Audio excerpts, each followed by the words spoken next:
And now, it's time for another Dice Tower review with Tom Vasel.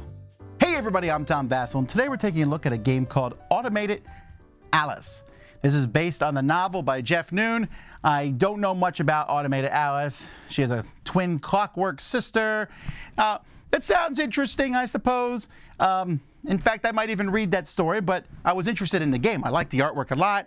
I like the idea of rolling dice and manipulating those dice. It's a cooperative game, working together to clear suspects' names or something. Let me show you how it plays, and we'll be right back.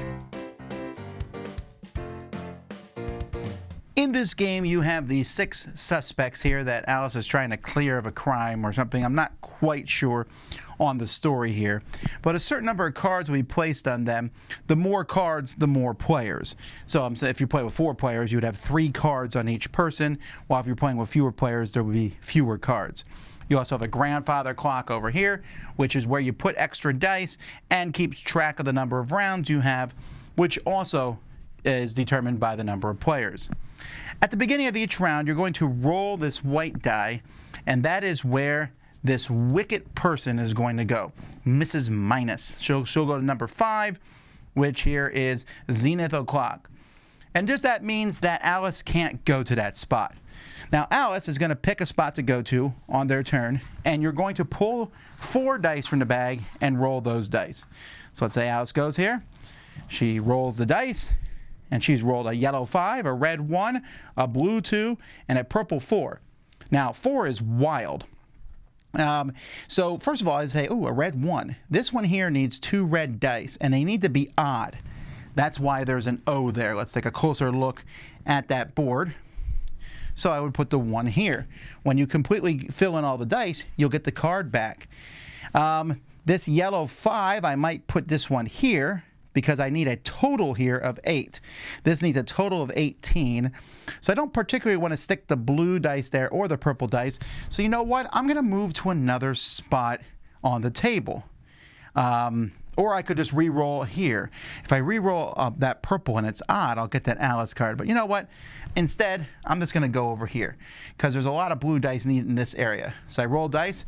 I get a purple 1 and a blue 2. So to trick Miss Minus, I need a greater than or equal to 2. So I'll put a blue die there. And this purple 1, well, you know what? I'll stick it up here and put it on this blue odd. There you go. Now I'm done. It goes to the next person. You can move and re-roll, or stay where you're at and re-roll twice. But after that, you need to put the dice out. Any dice you can't get out are going to go to the clock. And as you finish a card, so let's say, for example, I had finished this card over here, put another odd there because purple's wild, you get the card, and you'll take the card off. You're trying to clear every card from the board. Now this card doesn't do anything, but once you have cards with special abilities, you can use them. I can swap a die color. Well, that's pretty handy. Also, you have the opportunity to use the abilities of the people you went to. So this one says blindly swap a die.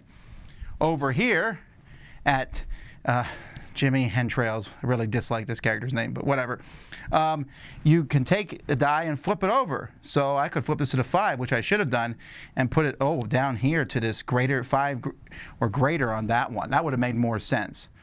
So you're moving around and slowly trying to fill in these cards using other cards. Each player has a turn. There's a problem. Green dice. Green dice, when you roll them, must be placed first. They're bad. And the only way to get rid of a green die, there are some cards, they're called civil serpents. You can use a card to get rid of them. Or here, it's a green 4, it's in a red slot. I would need to use a red die to kill it. Both dice go back in the bag. If you roll a green die and can't place it, you'll put it on the grandfather clock here, and when this fills up completely, you will lose. If you also don't get rid of all the cards before the game ends, you'll lose.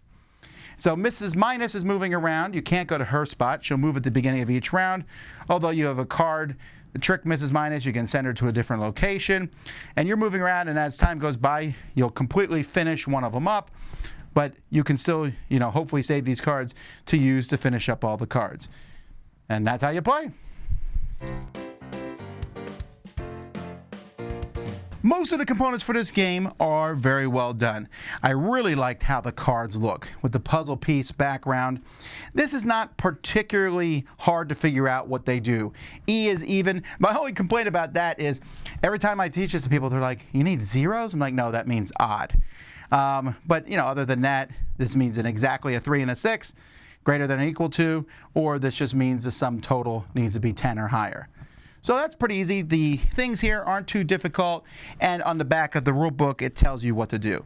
The clock is an okay thing. The dice, I'm a big dice guy, and these are very nice dice. I do wish that the dice on the cards lined up with these spots here a little better. They kind of do. I don't know, I just felt weird. In fact, some people, maybe me, were actually placing a die onto the card itself, which kind of makes more sense anyway, because it shows that things are covered up, but whatever. The biggest problem I have with the game, though, and I should say I like the bag, the bag's nice and easy to fit your hand in, is the rule book. The rule book is not particularly good at all. In fact, it tells you how to start playing on the last page on your turn. Before that, it's telling you all these concepts and things, and I was like, but how do I play? How do I play? How do I play? How do I play? Oh, what on earth? And it's the civil serpents and putting them out. Those rules are a bit ambiguous, and they shouldn't be.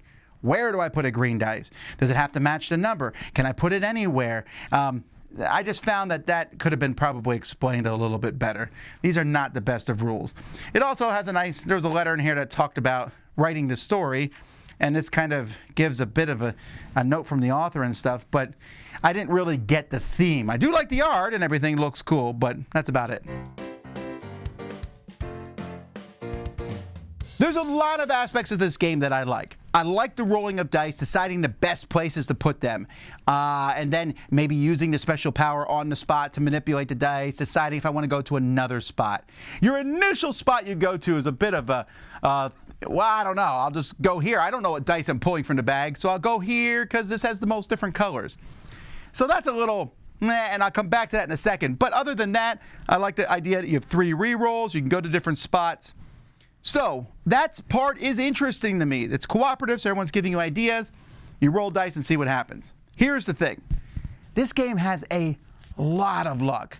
I mean, a uber tremendous amount of luck.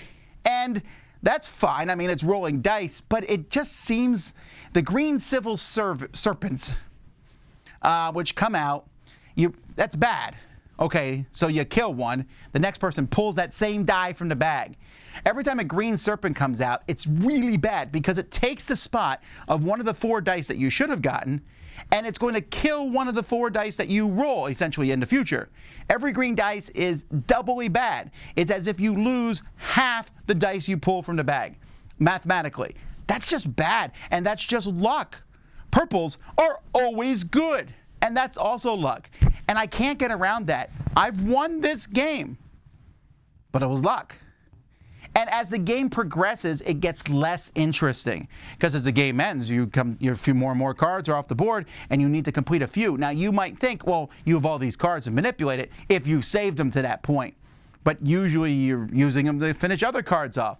It's even possible for Miss Manners to land on the 1 card spot left at the end of the game that you need to go to finish off. So you need to keep one of those cards to trick her and move her. That's just like a requirement at that point. And if you've already used it because you had to go somewhere earlier, I don't know. Again, it can work. But I don't know that the mishmash of this huge amount of luck in the game combines with, it's not a super light game either. I mean, it's not particularly heavy, but you're just rolling dice, placing dice, but you manipulate them, use cards, use special abilities, do this and that, and it's cooperative, and there's a clock, and you don't want to put green dice on the clock, etc. But that doesn't then jive with the fact that who knows? And it's also cooperative, so you're working together, but no one has special powers or anything. You're just taking turns rolling the dice and putting them out there. So you can have a pretty bad turn, in which case everyone glares daggers at you, and it's not even your fault. It's just because you happen to roll poorly, or you pull 2 green dice from the bag, which essentially negates your turn. So, again, I like the concept. I like the idea. When I read the rules, I thought this is very interesting. It just needed more development to somehow cut down on that luck. And an argument can and will probably be made. Use those cards, but there's not many of them. Use the abilities on the things. Sometimes they just don't work. And the green dice just add this atrocious element of, ugh, like on the final turn, when the last game I played where we won, on the final couple turns, we pulled no green dice. Yay! We won because of that. Had we drawn green dice, we would have lost. We drew purple dice. They help you so much. So, I don't know. If you don't mind those wild swings of luck, you probably won't have a problem with this. But for me, that just keeps me from wanting to go back to it. I like the idea, I like the theme, I like how it looks. But that luck, just a little too much. I'm Tom Vasel, and you've been taking a look at Automated Alice on the Dice Tower. Dice Tower judgment, just a little too lucky.